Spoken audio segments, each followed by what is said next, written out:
And then literally my only other note just says men are stupid. Yeah, do you have an example? I love stupid men examples. No, I just like literally this man who messaged me right now. Like I put it in the I opened the inquiry tracker, I put that in.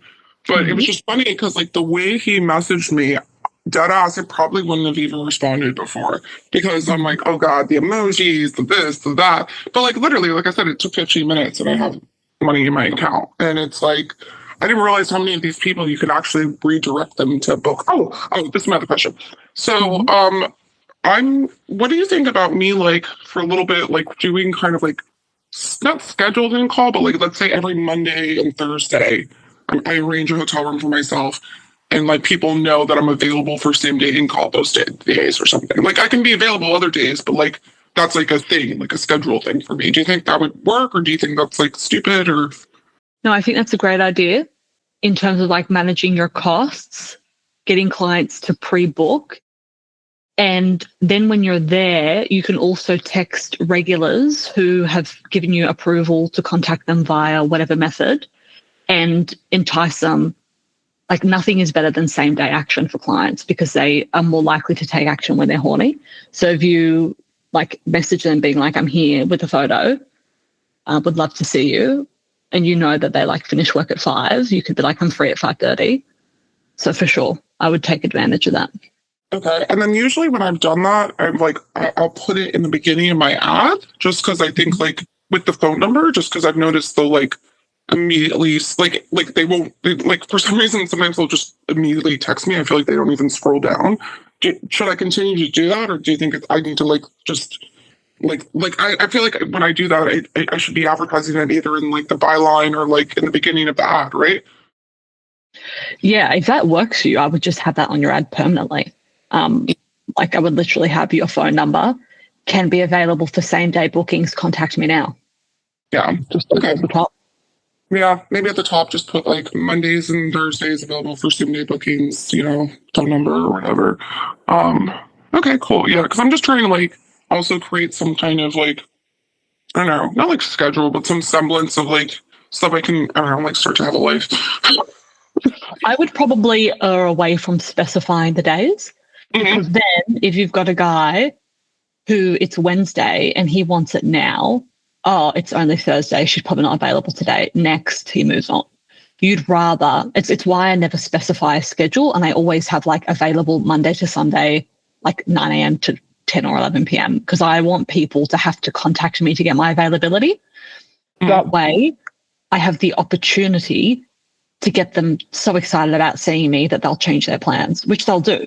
Like they might be horny now, but if you're like, oh, John, I'd love to see you. I'm actually in class right now. I'm actually with friends right now. I'm not going to be able to meet. However, I'm free at this time tomorrow, selfie, et cetera, et cetera. Why don't we meet then?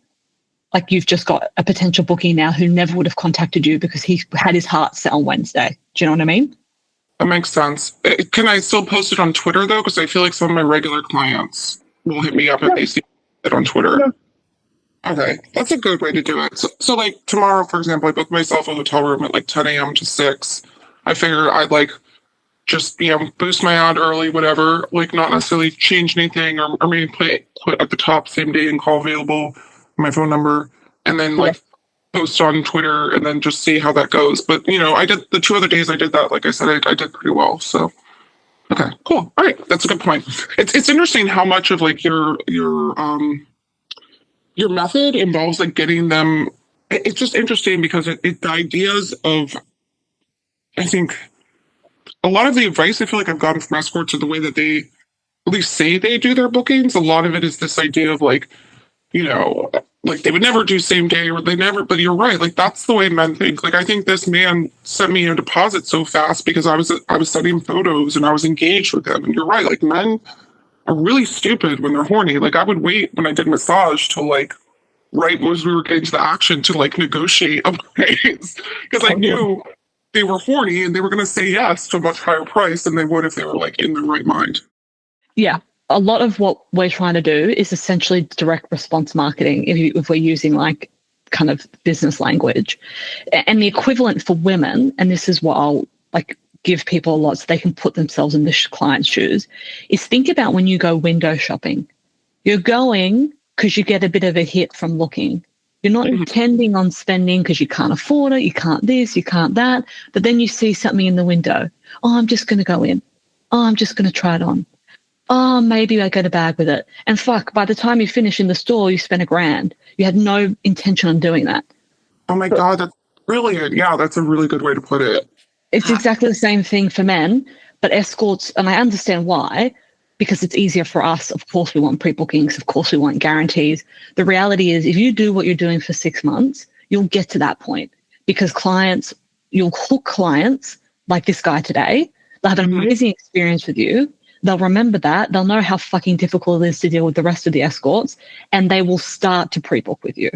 And then you'll get to a point, like I got to a point where I didn't even advertise. I just had clients' numbers and they would just text me to book me. And I didn't even have to worry about that anymore. Like I still have to be flexible and sometimes change my plans. But when a client knows you and knows how good you are, they're way more likely to start pre-booking, et cetera, and you actually end up with the lifestyle that you want. But you don't get it out of nowhere. Like you have to put in a bit of the work first. And then I'm great at work. If you want to learn more escorting tips, just click the link below this video.